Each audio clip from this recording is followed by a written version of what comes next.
जाता था। वो बहुत दुखी था। वो व्यक्ति एक महात्मा के पास आकर कहता है कि मैं अपने जीवन से बहुत दुखी हूँ और मैं अपने बीवी बच्चों और परिवार को भी सुखी नहीं रख पाता। मैं अपने लिए भी कुछ नहीं कर पा रहा। मुझे तो कभी कभी अपनी जिंदगी को खत्म करने का भी ख्याल आता है। आप इतनी साधनाएं करते हैं, इतनी तपस्याएं करते हैं, क्या आप मुझे कुछ ऐसा मार्ग बता सकते हैं जिससे मैं अपने बुरे वक्त से बाहर आ सकूं? मेरा बहुत बुरा वक्त चल रहा है। 2 वक्त की रोटी का इंतजाम करना भी मेरे लिए बहुत मुश्किल हो गया है। तो आप ही बताइए कि ऐसे वक्त में मैं जिंदा रहूं तो कैसे रहूं, कैसे अपने परिवार को खुश रखूं? कृपया करके कोई साधारण सा तरीका बताने की कृपा करें ताकि मैं आसानी से समझ सकूं, क्योंकि मैं पढ़ा लिखा नहीं हूं। अगर आप बड़े बड़े ज्ञान की बातें करेंगे तो शायद कभी मैं समझ भी नहीं पाऊंगा। ये सुनकर उस महात्मा ने मुस्कुराते हुए कहा कि तुम मेरा एक काम करो। उन्होंने सामने की तरफ इशारा करते हुए कहा कि उस ऊंची पहाड़ी पर एक मंदिर है और उस मंदिर के पास चींटियों का एक घर है जहाँ पर हजारों चींटियां रहती है। तुम्हें सुनने में बड़ा अजीब लगेगा, लेकिन वो चींटियां उस मंदिर के जमीन को खराब कर देती है। उस मिट्टी की उपजाऊ शक्ति को वो खत्म कर देती है, जिसके कारण वहाँ पर कोई भी पेड़, वहाँ पर कोई भी घास पनप नहीं पाती है। तुम एक काम करो, उसके बाद मैं तुम्हें तुम्हारे सवालों के जवाब दूंगा। तुम 7 दिन तक रोज उस पहाड़ी पर जाओ और उन चींटियों के घर को तहस नहस कर दो, उनको तोड़ दो। जब भी तुम्हें चींटियों का घर मंदिर के आसपास दिखे तो उसे वहीं पर तहस नहस कर देना। लेकिन याद रहे, घर को तोड़ने में कोई भी चींटी मरनी नहीं चाहिए। इस बात को समझने का प्रयास करते हुए वो युवक वहां से चला गया। शायद उसको कुछ समझ में नहीं आया था कि आखिर महात्मा जी ऐसा उससे क्यों करवा रहे हैं। वो तो उन चींटियों पर अन्याय कर रहे हैं, उनका घर तोड़वा रहे हैं, उनका नुकसान पहुंचा रहे हैं। आखिर कौन महात्मा ऐसा करेगा? लेकिन फिर भी उस महात्मा की बात मानते हुए वो अगले दिन से ही पहाड़ी पर जाना शुरू कर देता है।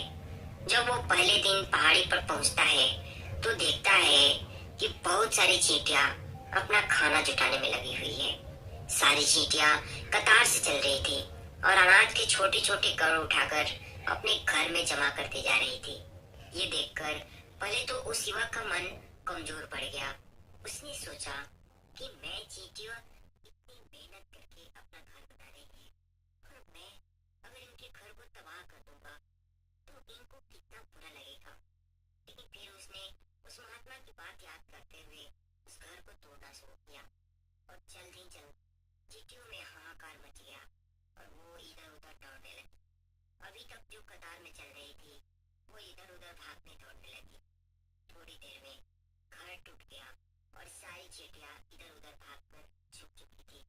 ये करने के बाद वो युवक दुखी मन से वापस अपने घर पर लौट आया। उसका मन परेशान था और वो दुखी से भरा हुआ था।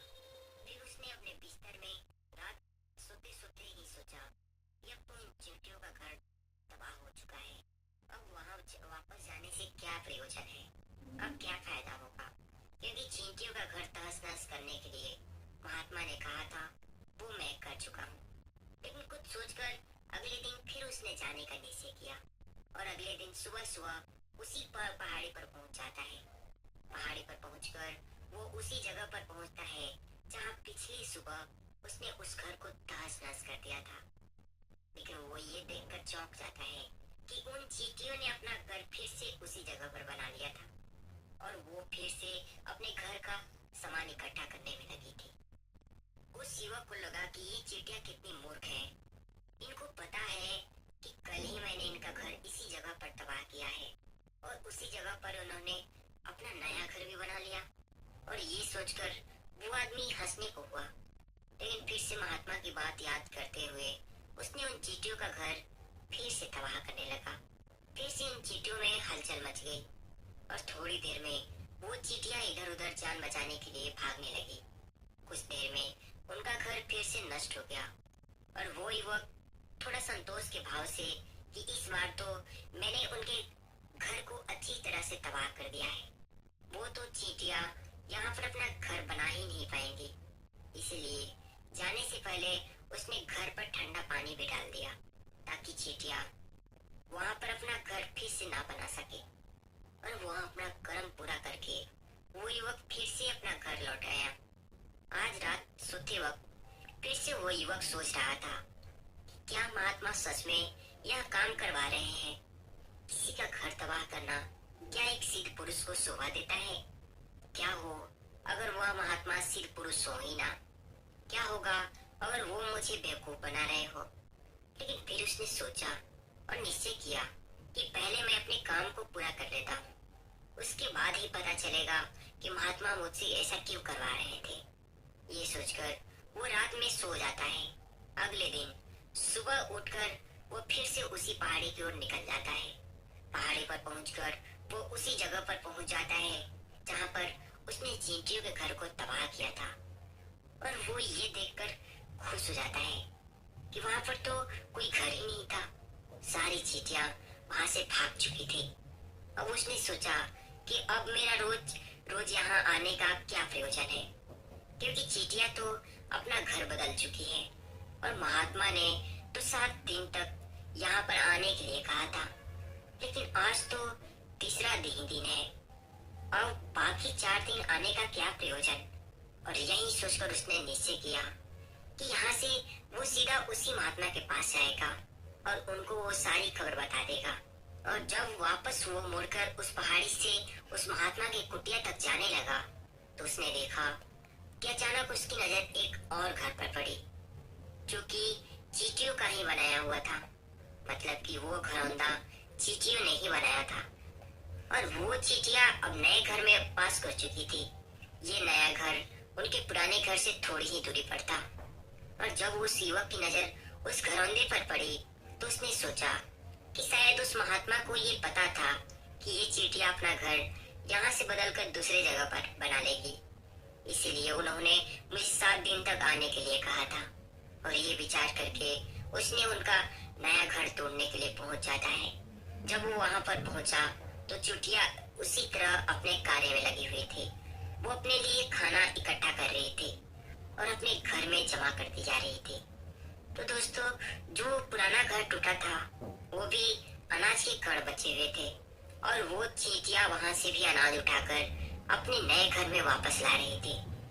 दोस्तों, अब यहाँ पर फिर से युवक का मन थोड़ा सा कमजोर पड़ गया, क्योंकि वह खुद भी कमजोर था, खुद भी वक्त का मारा हुआ था। इसलिए उसके मन में उन चींटियों के प्रति दया का भाव उमड़ रहा था। उनके ऊपर उसे दया आ रहा था। वो चाहता था कि वो उनकी मदद करे, लेकिन वो उल्टा उनकी नुकसान पहुंचा रहा था। लेकिन उस महात्मा की बात याद करते हुए उसने फिर से उस घर को तोड़ने का निश्चय किया और उसने इस बार बड़े ही सावधानी के साथ बिना किसी चींटियों को कोई नुकसान पहुंचाए वो घर तबाह करना शुरू कर दिया। वक्त थोड़ा ज्यादा लगा, क्योंकि किसी भी चींटी को नुकसान ना पहुंचाने की शर्त उस महात्मा ने पहले ही रखी थी। इसीलिए उसको बहुत ही सावधानी के साथ उनके घर को तबाह कर रहा था। लेकिन आखिरकार उसने उस घर को भी तबाह कर दिया और उस घर को तबाह करने के बाद वो बड़े ही दुखी मन से उसने पहले से भी इस बार ज्यादा दुखी था, क्योंकि उसने उनका नया घर भी तोड़ दिया था, क्योंकि उन चींटियों का घर उसने नहीं देख रहा था। और वो युवक अब अपने आप को शैतान या दानव समझने लगा था। लेकिन फिर भी उस महात्मा की बात सुनते हुए वो अपने घर पर दुखी मन से वापस आ गया।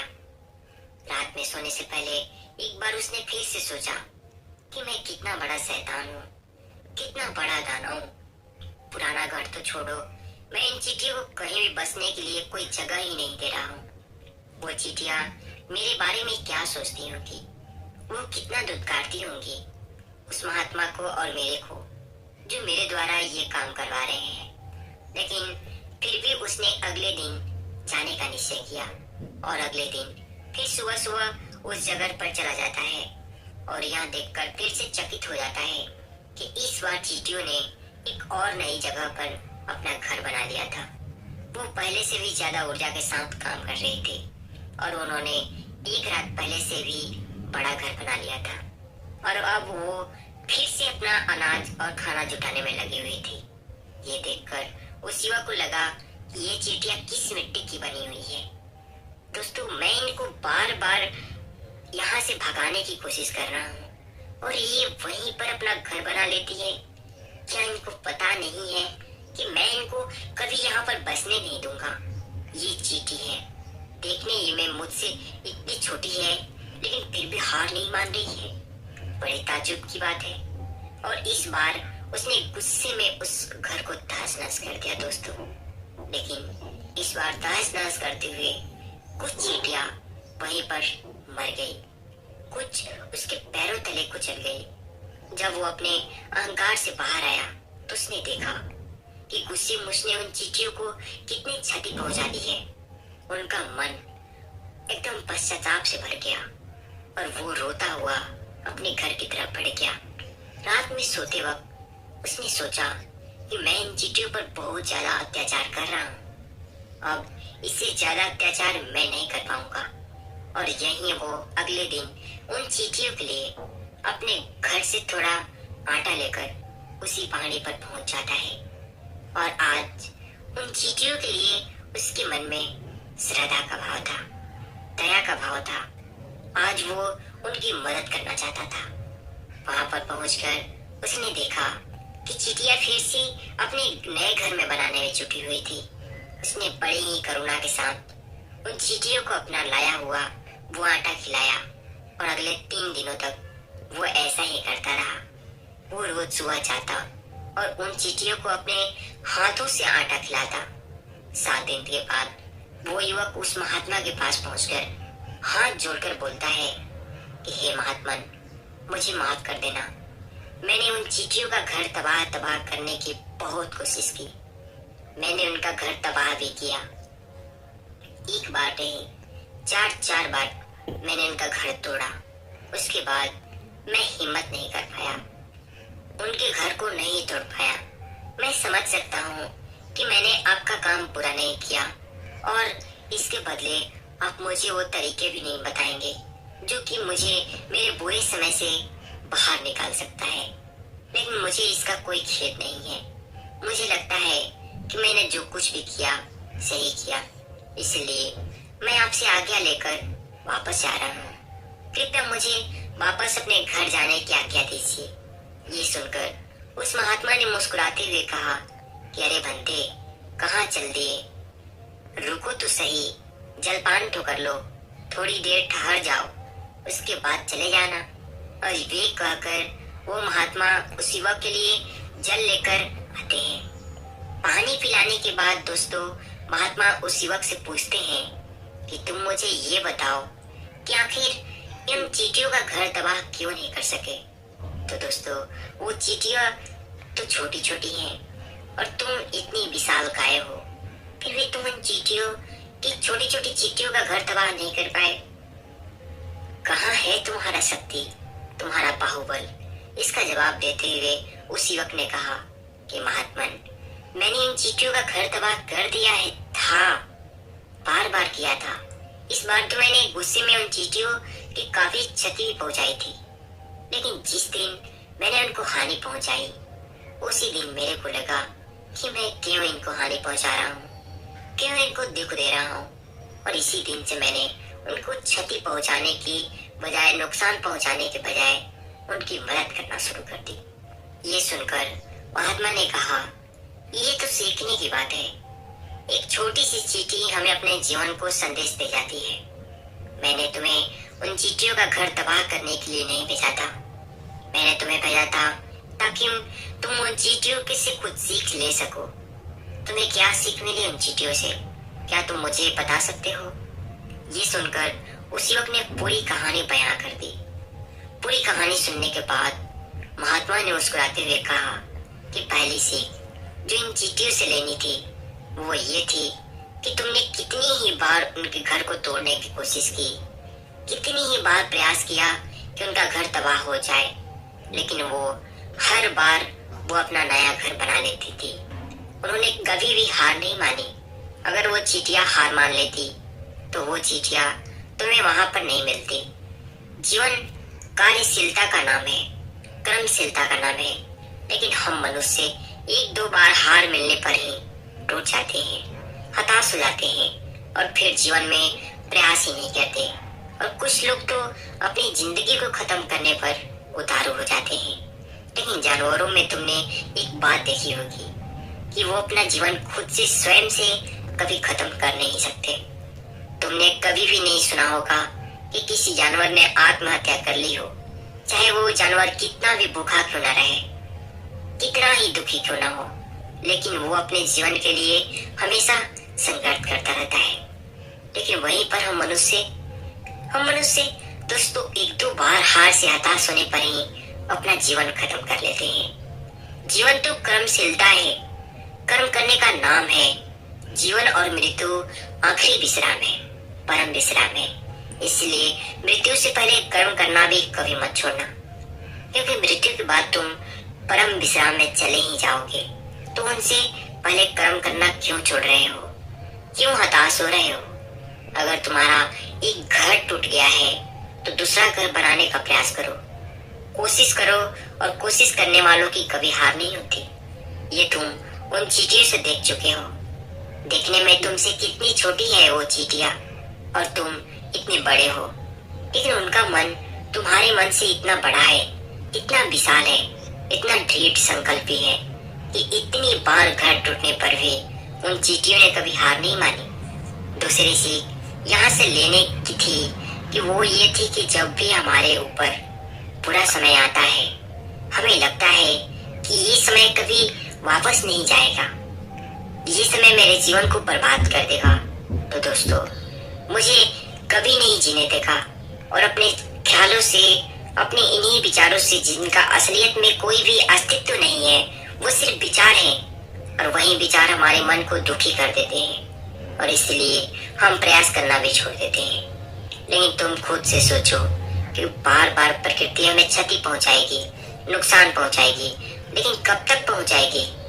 अगर हम बार बार से फिर से उठ के फिर से नया प्रयास करते रहेंगे तो प्रकृति भी हमारे सामने घुटने टेक देंगी और वो भी एक दिन हमारे ऊपर दयावान हो जाएगी दोस्तों, कृपालु हो जाएंगी और वो हमें सब कुछ देने लगेंगी जिसकी हमने कभी कामना की थी। तो तुमने खुद देखा कि तुम उन चींटियों को तबाह करने के लिए घर पहुंचे थे, लेकिन बाद में तुम्हारी उन चींटियों को अनाज और आटा देने लगे, तुम्हें उन पर कृपालु हो गए। क्यों हुए? क्योंकि तुमने देखा कि वो चींटियां हार ही नहीं मान रही है। इसी तरह अगर तुम अपने जीवन में कभी हार नहीं मानोगे तो एक दिन ऐसा आएगा कि प्रकृति तुम्हें वो सब कुछ देगी जो तुम पाना चाहते हो। इसलिए ये दो सीख याद रखना कि कर्मशीलता कार्य करते जाना और दूसरा कि एक ना एक दिन प्रकृति तुम्हारे उस कर्म का परिणाम जरूर देगी। तो दोस्तों, कैसी लगी यह कहानी आपको कमेंट में जरूर बताएं और इस चैनल को सब्सक्राइब करें। दोस्तों, हमें चुप क्यों रहना चाहिए? हमारे बोलने के क्या नुकसान है? क्या हमें बोलना ही बंद कर देना चाहिए या फिर हम अपने मन की बकबक को कैसे शांत करें? तो इसके लिए दोस्तों, आज मैं आपको 10 ऐसी जगहों के बारे में बताऊंगा जहां आपको एकदम चुप रहना चाहिए, अन्यथा लोगों के बीच आप भी मूर्ख के भांति गिने जाओगे। तो इसे समझने के लिए आपको एक बहुत कहानी सुनाना चाहता हूँ। तो चलिए दोस्तों, इस कहानी को शुरू करते हैं। एक बार की बात है, जब भी कोई व्यक्ति गौतम बुद्ध के संग में शामिल होता था तो वो उसे सबसे पहले शांत रहने के लिए कहते थे। ध्यान की अवस्था में जाने से पहले उस भिक्षु को शांत रहना सिखाया जाता था। आज के दौर में हर तरफ शोर ही शोर है। इसकी वजह से दिमाग में तनाव पैदा होता है। ऐसे में अगर आप हर रोज कुछ देर मौन रहने का अभ्यास करते रहें तो इससे आपके तनाव पैदा होने वाले हार्मोन्स के लेवल में कमी आती है। इससे आपका दिमाग शांत होता है, गुस्सा नियंत्रित रहता है और तनाव बढ़ाने वाले हार्मोन्स का लेवल घटता है। आज की इस वीडियो में हम जानेंगे कि कौन कौन सी जगहों पर हमें शांत रहना है और किन जगहों पर हमें बोलना है और शांत रहने के हमारे अंदर क्या बदलाव आ सकता है। दोस्तों, संध्या काल का समय था। गुरु अपने सभी शिष्यों को बुलाते हैं और कहते हैं, कल सुबह नदी में स्नान करने के बाद तुरंत हमारी कुटिया के सामने उपस्थित हो जाना। सभी शिष्य हैरान रह जाते हैं कि हम लोगों ने कुछ गलती की है क्या। लेकिन कुछ शिष्य कहते हैं कि हो सकता है कि गुरुजी कल सुबह कुछ अच्छी बात बताने वाले हो। सब लोग रात को सही समय पर सो जाते हैं और सुबह उठकर सभी लोग नदी में स्नान करने के बाद वापस गुरुजी के सामने उपस्थित हो जाते हैं। गुरु कहते हैं, आज हम तुम सबको चुप रहने के फायदे के बारे में बताऊंगा। गुरु कहते हैं, 10 मौके जहां पर चुप रहने से होता है फायदा और बोलने से होता है नुकसान। गुरु कहते हैं, अगर आप 10 मौकों पर शांत हो गए यानी कि मौन हो गए तो आप जो चाहेंगे वही मिल जाएगा। आपकी जिंदगी में चमत्कारिक बदलाव शुरू हो जाएंगे। जरूरत से ज्यादा बोलना या चुप रहना दोनों ही अच्छी बात नहीं है। जैसे जरूरत से ज्यादा बारिश हो जाना या फिर धूप, दोनों ही दिक्कत दे सकती है। उसी तरह अनावश्यक बोलने से भी काफी नुकसान होता है। गुरु कहते हैं कि पहला ऐसा मौका जहां पर व्यक्ति को चुप ही रहना चाहिए, बिना तथ्य के ना बोलना चाहिए। गुरु ने कहा, अगर आपके पास कोई तथ्य नहीं है तो वहां पर चुप रहने में ही भलाई है। चुप बैठने से दिमाग में नई कोशिकाओं का निर्माण होता है और इससे ज्ञान की वृद्धि होती है। बोलने में भलाई वही है जहां आपको किसी चीज के बारे में पूरा ज्ञान हो। अगर आप बिना तथ्य के कहीं बोलते हैं या फिर बेवजह बोलते हैं तो आपका वहीं पर मजाक बन सकता है। अगर आपके पास पर्याप्त जानकारी नहीं है तो ऐसी जगहों पर बोलने से आपका मजाक तो बनेगा ही, साथ ही साथ लोगों का भरोसा भी आपके ऊपर से उठने लगेगा। इसीलिए ऐसी जगहों पर शांत ही रहा करो जहां तुम्हें पता ही नहीं कि हमें क्या बोलना है और क्या नहीं बोलना है। कई बार कुछ लोग ऐसे होते हैं जो हर जगह अपनी उपस्थिति बताने लगते हैं। उन्हें पता नहीं होता कि हमें क्या बोलना है, लेकिन फिर भी बोलते जाते हैं और फिर बाद में दूसरे लोग उनके जाने के बाद उनका मजाक भी उड़ा देते हैं। तो जब तक आपको उस तथ्य के बारे में अच्छा ज्ञान नहीं है, उसके बारे में पता नहीं है, तो वहां पर चुप रहना ही ज्यादा समझदारी है। गुरु ने कहा, दूसरा ऐसा मौका जहां पर व्यक्ति को चुप रहना चाहिए, शब्दों से ना पहुंचे ठेस। अगर आपके शब्द किसी को मानसिक ठेस पहुंचा रहे हैं तो वहां चुप हो जाना चाहिए।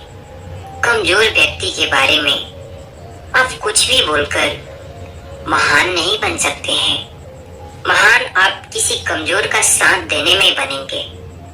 कई बार होता है कि कुछ लोग अपने से छोटे व्यक्ति को भला बुरा कहने रहते हैं। सामने वाला इंसान तो कद से आपके से छोटा है, आपको कुछ नहीं बोलेगा, लेकिन आप उसकी नजरों में गिरते चले जाएंगे। हो सकता है कि कल वह भी आपसे पद में बड़ा हो जाए। पद में वह आपसे जब बड़ा हो जाएगा तो जो रवैया आप उसके साथ कर रहे हैं ना, आने वाले समय में आपके साथ वह भी कर सकता है। आप किसी को नीचा दिखाकर बड़ा नहीं बन सकते हैं। बड़ा बनना है तो अपने से छोटे लोगों का इज्जत भी करना सीखें और साथ ही साथ बड़े लोगों का भी सम्मान करना चाहिए। लोगों को लगता है कि अगर वह अकड़ कर बोलेंगे और सामने वाले को नीचा दिखाने की कोशिश करेंगे तो वह बड़े बन जाएंगे। तो यह उन सब की भूल है। बड़े होने के बजाय आप उनकी नजरों में गिरते चले जाएंगे। गुरु ने आगे कहा, इसीलिए शिष्यों, तुम जब भी बोलो आदर भाव से बोलो ताकि तुम्हारी बात लोगों को अच्छी लगे। बोलने में भाई बहन, माता पिता, मित्र, इन शब्दों का संबोधन जरूर करना चाहिए। इससे हमारी मान प्रतिष्ठा तो बढ़ेगी ही, साथ ही साथ तुम लोगों की नजर में समझदार बनते चले जाओगे। गुरु ने आगे कहा, तीसरा मौका जहाँ पर व्यक्ति को चुप रहने में ही भलाई है। क्रोध या घृणा करने वाले लोग जब कोई अपना सगा संबंधी आप पर क्रोध कर रहा हो, आपका अपमान कर रहा हो, चुप ही रहना चाहिए ताकि सामने वाला का गुब्बारा पूरी तरह से फूट जाए। आप यदि सही हैं तो उसे कतई माफी ना मांगे और चुप रहकर ही सही समय का इंतजार करें। वह खुद ही आपसे माफी मांग लेगा जब उसे अपनी गलती का एहसास हो जाएगा। गुरु आगे कहते हैं कि अगर कोई सगा संबंधी आप पर क्रोध कर रहा हो और आप उस समय शांत हो तो यह आदर सम्मान देने की निगरानी है। इससे ना कोई छोटा होता है और ना ही कोई बड़ा। अगर आपको क्रोध आ रहा है तो आप वहां से किसी का अनादर किए बिना चले जाएं या फिर चुप रहें। क्रोध करने से आपके रिश्ते खराब होंगे। क्रोध करने से हमेशा क्रोध करने वाले व्यक्ति का ही बुरा होता है। गुरु आगे कहते हैं, एक बार की बात है, एक सांप जंगल से भागते हुए किसी राजा के अस्त्र घर में पहुंच गया। लोगों ने छेड़खानी की तो वो बहुत ही गुस्सा से, जिससे वो अस्त्र घर में जो तलवार पड़ी हुई थी उसी को लपेटकर कसने लगा और धीरे धीरे उसका पूरा शरीर कटता चला गया। ठीक उसी प्रकार हमारा गुस्सा भी हमारे शरीर को भी तलवार की भांति काटता रहता है। गुस्सा ध्यान से खत्म होता है। प्रतिदिन अगर आप ध्यान की मुद्रा में बैठते हैं तो आपका गुस्सा आपके नियंत्रण में रहेगा। गुरु आगे कहते हैं, यह तो एक तरीका है कि आप प्रतिदिन ध्यान का अभ्यास करें। इससे आपके शरीर में जो हार्मोन्स गुस्से को बढ़ावा देते हैं वह सब तुम्हारे नियंत्रण में रहेंगे, जिससे तुम्हारा शरीर गुस्से पर आसानी से काबू पा लेगा। लेकिन एक तरीका यह भी है कि जब भी आपको गुस्सा आए तो आप यह समझने का प्रयास करो कि क्या यह गुस्सा जायज है या नहीं, हमें वहां पर बोलना चाहिए कि नहीं। जब आप खुद इस बात का आकलन लगा पाएंगे तो आपको खुद पता चल जाएगा कि हमें गुस्सा करना चाहिए या नहीं। फिर भी आपको गुस्सा यदि आ रहा है तो आप वहां से हटने का प्रयास करो, वहां से दूर चले जाओ। धीरे धीरे समय के साथ आपका दिमाग शांत हो जाएगा। गुरु ने कहा, चौथा ऐसा मौका जहां पर इंसान को बहुत ही समझदारी के साथ काम लेना चाहिए। वहां पर आपको चुप रहना ही चाहिए जहां पर उस मुद्दे से आपका कोई संबंध ना हो। अगर आपका किसी मुद्दे से कोई संबंध नहीं है तो वहां पर आपका चुप रहना बनता है। बिना किसी वजह अगर आप किसी दूसरे के मुद्दे पर बोलेंगे तो यह आपके लिए अनिष्ट कार्य होगा। इसमें केवल और केवल आपका ही नुकसान है। जल्दी आप किसी दो लोगों के बीच हो रहे विवाद में जल्दी अपनी टांग ना अड़ाए। अगर सामने वाला आपको बुला रहा है अपना झगड़ा शांत करवाने के लिए तो ही आप वहां पर जाएं। किसी की व्यक्तिगत जिंदगी में दखल अंदाजी नहीं देनी चाहिए जब तक कि वह व्यक्ति आपको नहीं बुलाता है अपने झगड़े को शांत करवाने के लिए। कुछ लोग फालतू में दूसरे के विवाद में कूद पड़ते हैं। इससे उनकी मान सम्मान मर्यादा पर लोग उंगली उठाने लगते हैं। गुरु कहते हैं कि 10 ऐसे मौकों में 5वां ऐसा मौका जहाँ पर व्यक्ति को बहुत ही समझदारी के साथ चुप रहना चाहिए। आपके शब्दों से किसी मित्र को हानि ना पहुंचे। अगर आपके शब्द सामने वाले के परिवार या मित्रों की प्रतिष्ठा के बारे में पूरी झलक दिखा रहे हैं तो वहां पर आपको चुप रहना चाहिए। किसी के परिवार या फिर मित्र के बारे में बुरा बोलने से केवल आप ही बुरे बनेंगे। जो चीज आसानी से खत्म की जा सकती है उससे अपने शब्दों से बड़ा ना करें। बिल्कुल ना चिल्लाएं, बल्कि बात करने का प्रयास करते रहना चाहिए। अगर आप बिना चिल्लाए बात नहीं कर सकते तो वहां पर आपका चुप रहने में ही भलाई है। किसी पर चिल्लाने से आपके व्यवहार में पता चलता है। ज्यादा बोलने से चीजें हमेशा खराब ही होती है। कई बार कुछ रिश्ते ज्यादा तेज बोलने की वजह से टूट जाते हैं। इसीलिए अपनी आवाज में मीठापन लाए। आपके शब्दों से आपके मित्र को हानि नहीं पहुंचनी चाहिए। कभी कभी दोस्तों के साथ जब हम मजाक करते रहते हैं तो ध्यान रहे कि आपके शब्दों से किसी का अनादर ना हो। मजाक को भी हमेशा शब्दों के मायने में ही रखना चाहिए।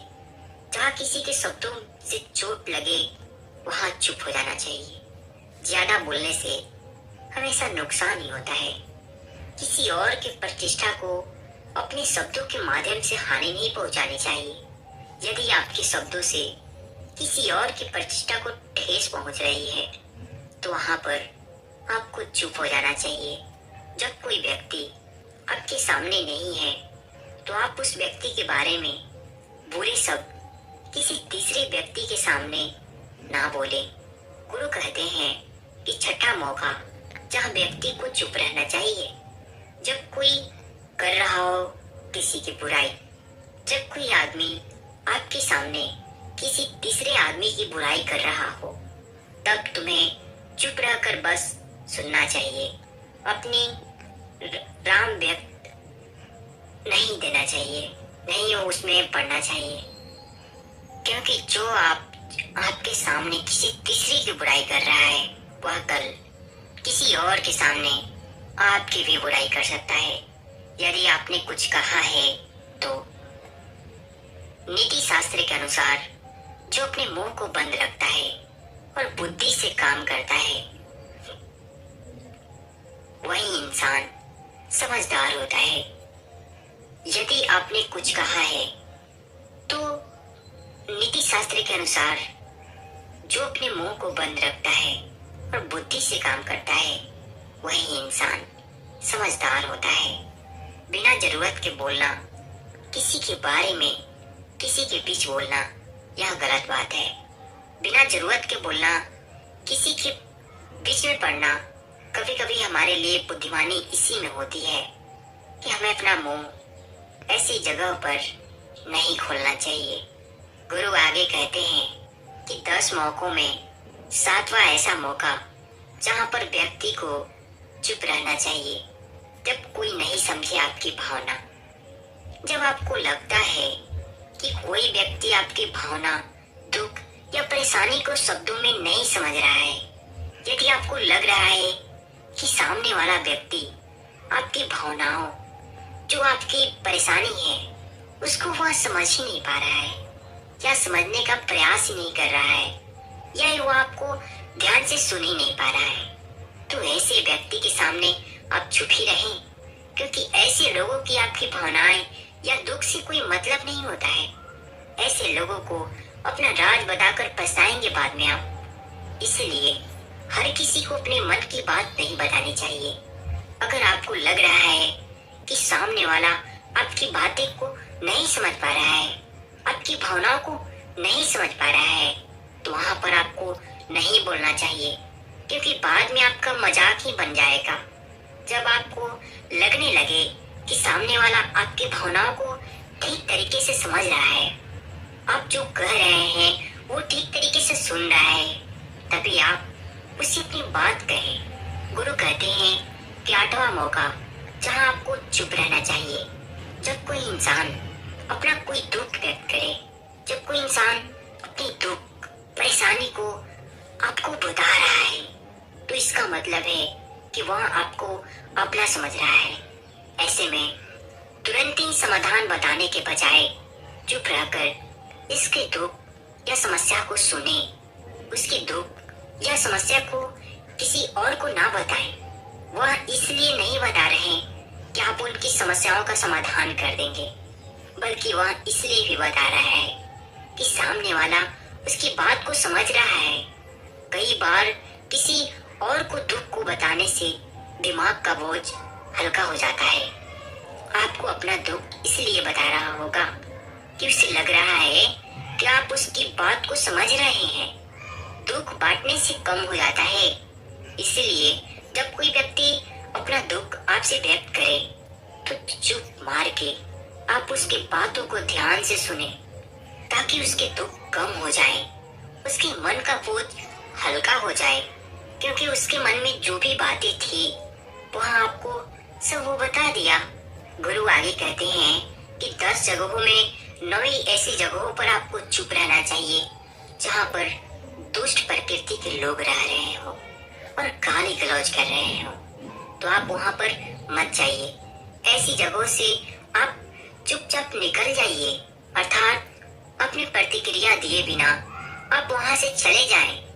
क्योंकि जिसकी जुबान खराब होती है, जो दुष्ट प्रकृति के लोग होते हैं, उनको आप ऐसे समय में नहीं समझा सकते हैं। जब उनका दिमाग पूरी तरीके से शांत हो जाए तभी वह आपकी बात सुनेंगे। इसलिए जहाँ पर दुष्ट प्रकृति के लोग हो, आपकी बात को ना मानते हो और ना ही सुनते हो, तो वहाँ पर नहीं बोलना चाहिए। गुरु कहते हैं कि 10वां ऐसा मौका जहाँ पर आपको शांत हो जाना चाहिए। अपनी सफलता का राज हर किसी को ना बताएं। कई बार होता है कि कुछ लोग जो अपनी सफलता को बहुत ही जल्दी अर्जित कर लेते हैं, तो वे हर जगह अपनी सफलता का ढिंढोरा पीटने लगते हैं। ऐसे में क्या होता है कि कई लोग आपकी सफलता से खुश नहीं होते हैं। अगर आप अपनी सफलता का जबरदस्ती लोगों के बीच ढिंढोरा पिटवा रहे हैं, तो लोगों की नकारात्मक ऊर्जा आपको प्रभावित कर सकती है। जब आप सफल होंगे तो सभी को खुद ही पता चल जाएगा कि आप सफल हो गए हैं। ढिंढोरा पीटने से नुकसान आपका ही होगा। इतना कहकर गुरु ने कहा, तो शिष्यों, आज के लिए बस इतना ही।